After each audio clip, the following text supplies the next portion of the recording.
Bonjour et bienvenue sur la mécanique universelle. Alors aujourd'hui, nous sommes le vendredi 30 décembre 2022 et je vais continuer mes lectures à partir de cet ouvrage, Lettres aux Hassidim sur l'extase, de Dov Baer de Lubavitch. Voilà, alors si vous connaissez pas le travail que je développe sur ce site YouTube et sur le site mécaniqueuniverselle.net, ma réflexion s'intéresse principalement à l'évolution de l'humanité, son sens, sa direction, sa finalité ou sa quête en somme, sa quête inconsciente. Et d'après mon analyse, et c'est un travail qui est essentiellement basé sur la logique, sur la raison en somme, l'humanité est destinée à atteindre son ultime perfection. Nous avançons inconsciemment, sans savoir réellement ce que nous construisons, nous avançons vers l'ultime perfection. Et cette ultime perfection, c'est la paix universelle au niveau technique de l'humanité, l'union totale de l'humanité, donc la fraternité absolue, le fait que l'homme ne soit plus un loup pour l'homme. Alors évidemment, quand on essaie d'imaginer le temps que ça prendra encore pour atteindre cet état-là, on peut penser en termes de siècles quasiment, parce qu'on voit que c'est très difficile encore de faire évoluer l'humanité dans ce sens-là. Voilà, on est encore soumis à la guerre en ce moment, par exemple. Les haines intergroupes, intercommunautés sont encore présentes, donc il va falloir dépasser tout ça, mais l'humanité a le temps. Évidemment, si on regarde l'humanité à notre échelle, à l'échelle individuelle, on ne peut pas vraiment se rendre compte de cette évolution.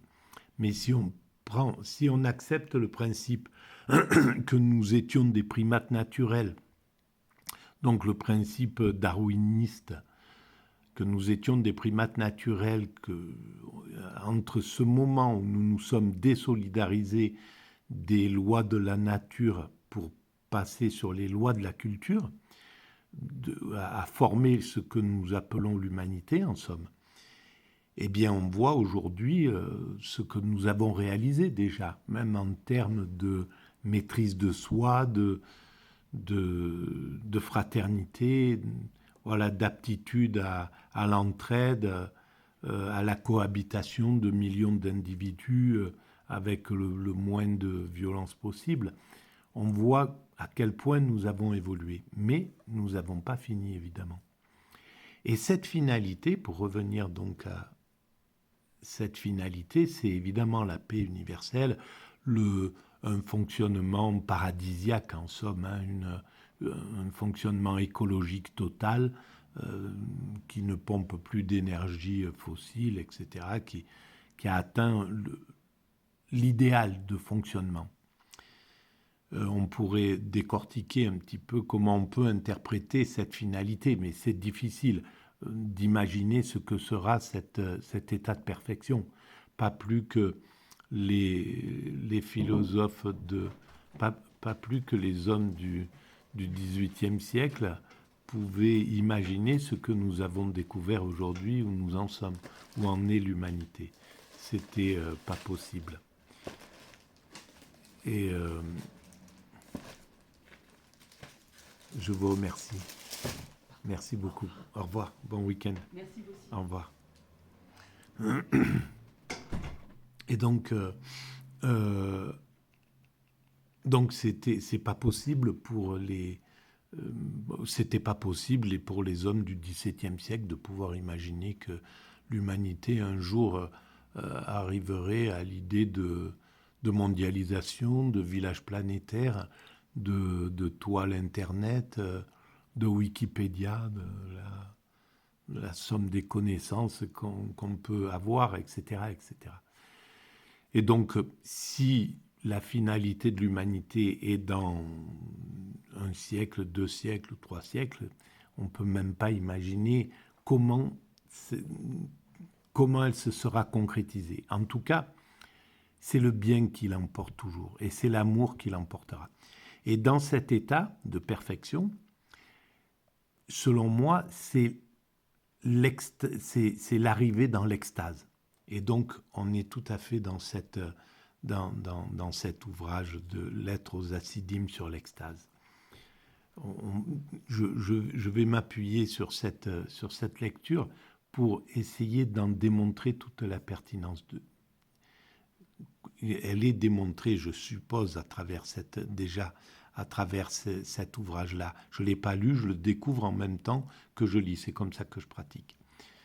Voilà. Alors, donc,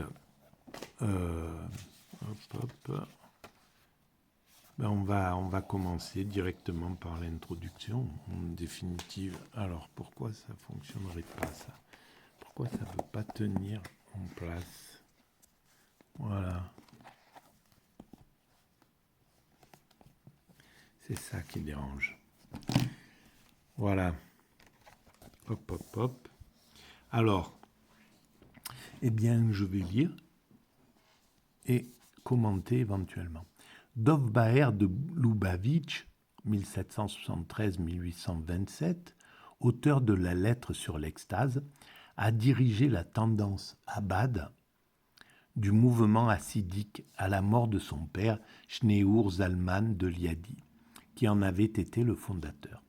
La lettre se présente sous la forme d'un texte adressé par Dov Baer à ses fidèles pour leur préciser le rôle de l'extase dans la vie religieuse. Fondé par Israël ben Eliezer de Medzhibozh, le Baal Shem Tov, le maître du nom en abrégé, le BSHT, mort en 1760, le mouvement hassidique insistait plus particulièrement sur la valeur de la joie et de la ferveur dans le service de Dieu. La joie, c'est quelque chose de très très important dans l'idée de l'extase, parce que c'est vraiment la sensation qu'on ressent dans cet état-là. Alors, je vais préciser quand même que j'ai vécu accidentellement, sans savoir ce qui m'arrivait, un état d'extase comme ça, qui a duré une semaine. Et j'ai pris conscience de ce qui s'était passé peut-être un mois après, quand je suis revenu, quand j'ai repensé. Et c'est clair que la joie, ça fait partie, la joie, la jubilation, la jouissance physique. Physiquement, chaque cellule du corps jubile. Hein. C'est assez incroyable, quoi. Cet état d'extase n'a rien à voir avec l'état ordinaire, même quand on dit le grand bonheur ou les plaisirs qu'on peut avoir dans la vie ordinaire. Quelque chose se rapproche de ça, j'en parlerai plus tard, dans la vie ordinaire. Je peux en parler maintenant directement. En fait, c'est la jouissance sexuelle, l'instant, le bref instant de l'orgasme s'apparente à cette sensation-là. Sauf que ce n'est pas un bref instant violent comme ça qui monte et puis qui descend. C'est quelque chose de permanent. Donc, mais c'est cet état-là, physiquement, ce qu'on peut ressentir, cet état voilà, qu'on ne peut même pas arrêter dans l'état dans la sexualité. On ne peut pas bloquer notre esprit sur ce moment-là. On ne peut pas le regarder parce qu'il est trop bref, il est trop violent, il est trop intense, je ne sais pas comment on pourrait dire. Donc on ne peut pas vraiment le voir. Et c'est une des c'est une des choses magnifiques de la création, de donner cela comme une sorte de publicité, de flash publicitaire de l'extase, sans qu'on puisse le comprendre tout à fait. Et c'est quand même curieux que ce soit un des moteurs les plus intenses, les plus forts de l'humanité et de la vie, en somme. Hein. Donc, du système vivant. Et tout ça démontre que l'extase est le but, en somme, de l'humanité. Voilà, pour moi. Hein. Donc, le mouvement, voilà, a insisté sur la joie et la ferveur dans le service de Dieu. Le Majid, prédicateur, conteur de Mézérich, 1710-1772, prénommé Dov Baer, disciple du Bèche et organisateur du mouvement, rassembla autour de lui un groupe de fidèles qui, à la mort du Majid, apportèrent l'enseignement du hassidisme dans plusieurs provinces de Russie et de Pologne. Certes, bon nombre d'entre eux étaient comme leurs maîtres, d'excellents talmudistes, et n'auraient pu être accusés de négligence envers les exigences intellectuelles de la vie religieuse. Il n'en est pas moins vrai que pour la plupart d'entre eux, le hassidisme faisait principalement appel aux sentiments. Alors, si on allait regarder les notes, est-ce que ça vaut le coup d'aller voir les notes? Où est-ce qu'elles seraient ces notes? À la fin de l'introduction, mais l'introduction est bien... Voilà.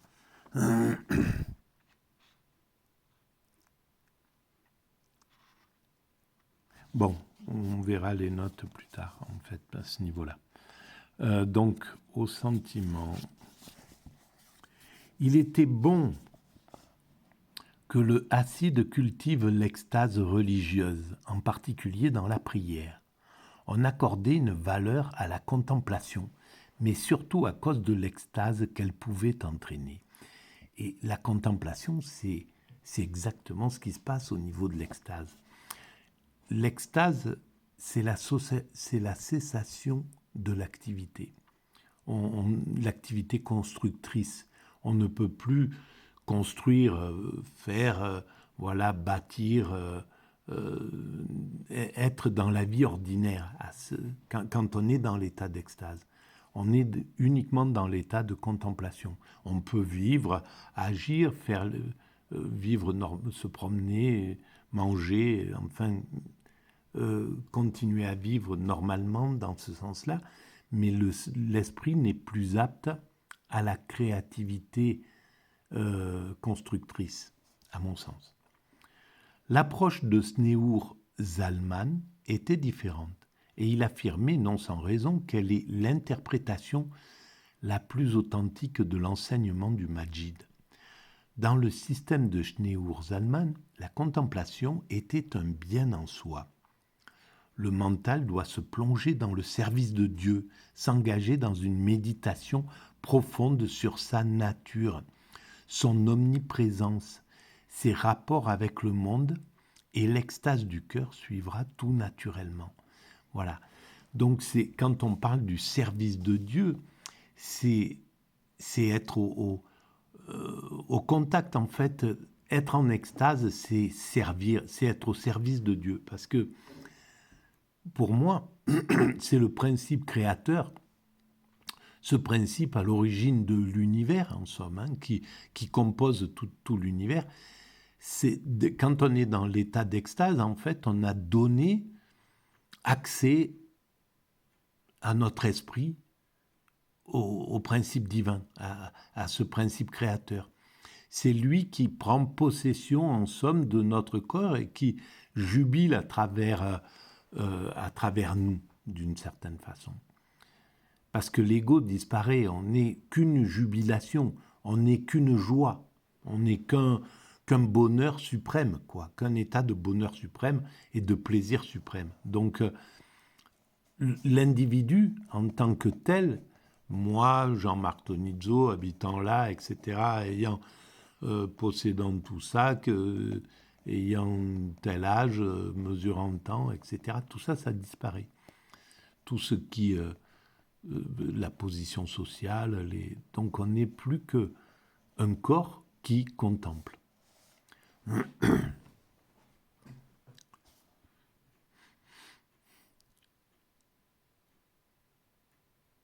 La légende hassidique relate la réunion des plus célèbres disciples du Majid lorsqu'ils apprirent sa mort. On tira au sort pour désigner ceux qui se verraient confier la mission de baigner les membres du maître défunt, comme le veulent les derniers rites. Le haut privilège de baigner la tête échut à Schneur Zalman. On comprit par là que le Chabad, la tendance du hassidisme développée par Schneur Zalman, est une forme intellectuelle d'un mouvement émotionnellement très chargé. Schneur Zalman était issu d'une famille non hassidique. Il fut très précoce, à tout point de vue. On raconte que dès l'âge de 18 ans, il avait une connaissance approfondie de l'immense littérature talmudique. Même en tenant compte des inévitables exagérations de toute hagiographie, il est certain que Schneur Zalman était dans sa jeunesse un remarquable talmudiste dans ce milieu intensément intellectuel qu'était le monde rabbinique de Lituanie. Mais il ressentait aussi le besoin ardent d'une direction spirituelle pour la prière. Je pense que voilà, c'est déjà inclus dans l'enfance de quelqu'un qui va diriger son existence dans le spirituel, vers le spirituel. Même si la vie après le détourne, et on sait très bien que la plupart des grands spirituels ont été avant peut-être des libertins, des guerriers, voilà, et en même temps, à un certain moment, ils vont se diriger naturellement vers l'hyper-spiritualité, voilà, vers le désir de fusion avec le divin, caractéristiquement. Quand je pense à ma propre enfance, il y avait déjà ces interrogations curieuses qui étaient là, quoi.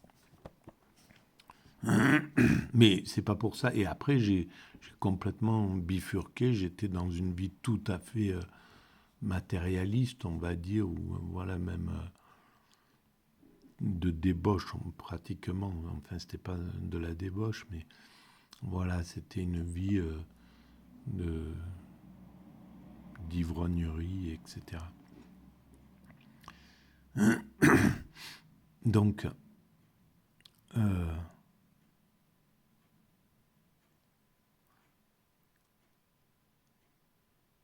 la réputation du Majid avait atteint le cercle où évoluait le jeune homme, quoiqu'on y soupçonnât son enseignement d'être teinté d'hérésie.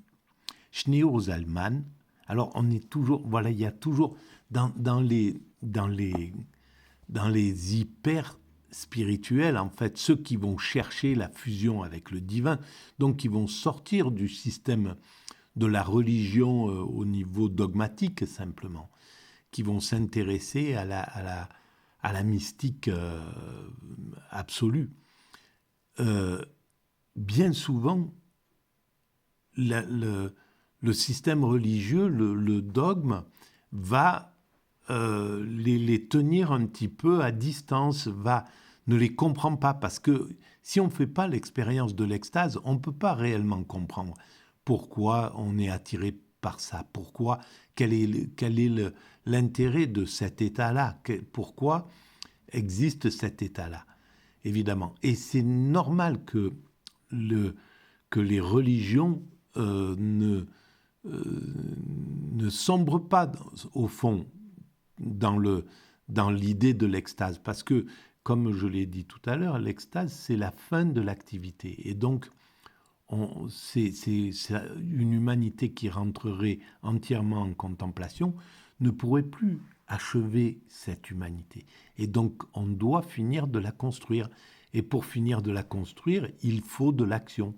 Et pour être dans l'action, il faut des pulsions, il faut des désirs, il faut des ambitions, il faut de l'envie, il faut voilà,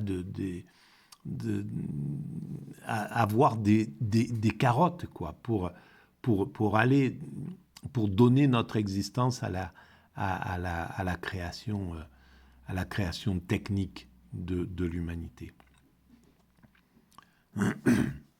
Et dans certaines religions, justement, cette hérésie est même combattue.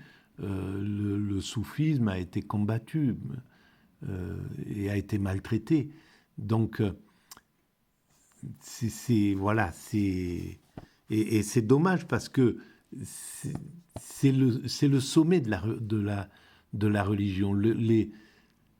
Les dogmes, enfin les églises, les communautés devraient prendre conscience que ces expérimentateurs de l'extase sont fondamentaux, qui sont là et justement au contraire les choyer plutôt que les maltraiter. Donc, mais évidemment, ce n'est pas quelque chose qui doit être valorisé dans le sens où valoriser, comme on dit, quand on cherche à avoir à faire des aficionados, c'est pas des aficionados, à convaincre. Voilà, il faut. Mais d'ailleurs, je pense que il n'y a pas un désir de convaincre. On va vers ces spiritualités hautes de son plein gré. Et pas à l'insu de son plein gré, mais de son plein gré. Comme on rentre au monastère de son plein gré, comme on va dans une école talmudique de son plein gré, comme on va dans le soufisme de son plein gré, dans un monastère zen ou tibétain de son plein gré. Voilà, c'est quelque chose qui est comme ça. Donc le Majib,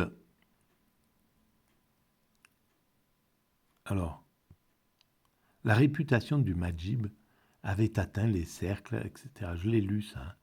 Le Majib, raconte-t-on, lui confia l'enseignement de son fils, celui qu'on appelait l'ange, à cause de sa sainteté et qui n'était pas de ce monde.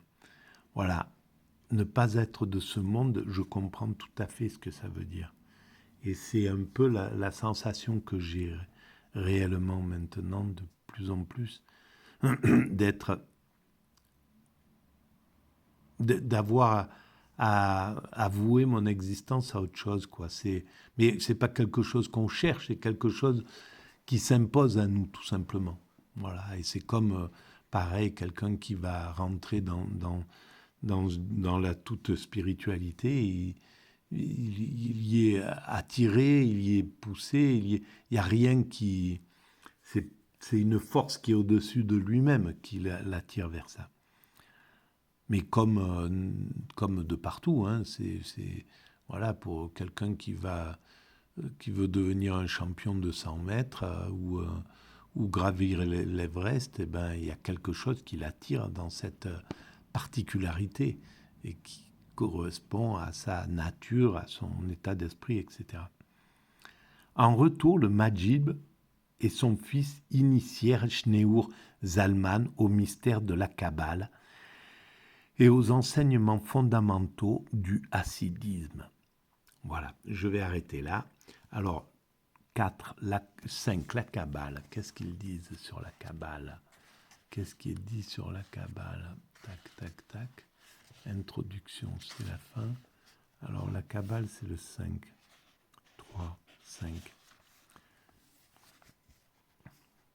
Sur la Kabbale, on peut consulter parmi les ouvrages parus en français, etc., les grands courants de la mystique juive. Le nom de Abad est constitué des initiales de Okman Bina Da'at. Et sur le hassidisme, s'il n'existe pas en français d'ouvrage récent et de qualité qui retrace l'arrière-plan historique du mouvement et qui analyse l'ensemble de sa pensée, on lira cependant avec intérêt Arnold Mandel, La voix du hassidisme, 1963. Elie Wiesel, Célébration hassidique. Le Seuil, 72. Restitue la vie intérieure des principaux maîtres du hassidisme. Arnold Mandel, La vie quotidienne des juifs hassidiques du XVIIIe siècle à nos jours. Ça, c'est des livres extraordinaires pour quelqu'un qui s'intéresse à cela. Voilà, je vous laisse lire. Et Padzouim, les faces de Dieu, terme qui désigne aussi dans la Kabbale les combinaisons entre les séphirotes. Voilà. Voilà pour cette vidéo. À bientôt. Merci de votre écoute. À très bientôt.